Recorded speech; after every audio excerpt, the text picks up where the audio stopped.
In the Manage Reports menu, select Catalyst, Upgrade from Existing Reports.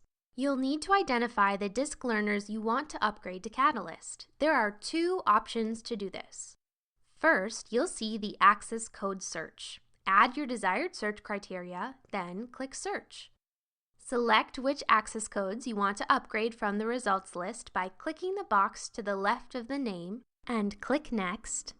Or you can click Select All to upgrade everyone in the search results list.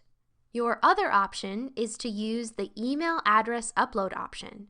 You'll need to download and complete the template with up to 150 learner emails, then upload your file. Epic will find any learners associated with the email addresses and determine which can be upgraded to Catalyst.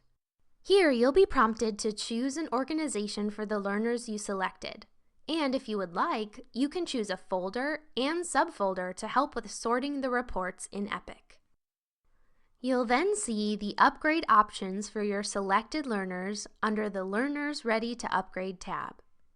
Use the checkboxes to select or deselect applications.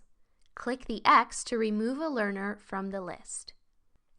When you've made your selections, check the Organization Confirmation checkbox below.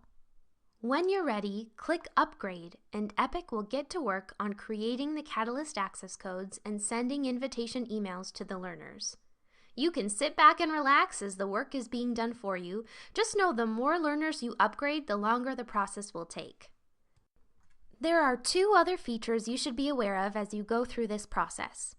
If you selected access codes that already belong to Catalyst learners, they will appear in the Learners Already Using Catalyst tab. Learners that aren't able to be upgraded or their emails were not found will be on the Learners Not Eligible tab. You can click Download Emails on any of these tabs to save a list of those learners.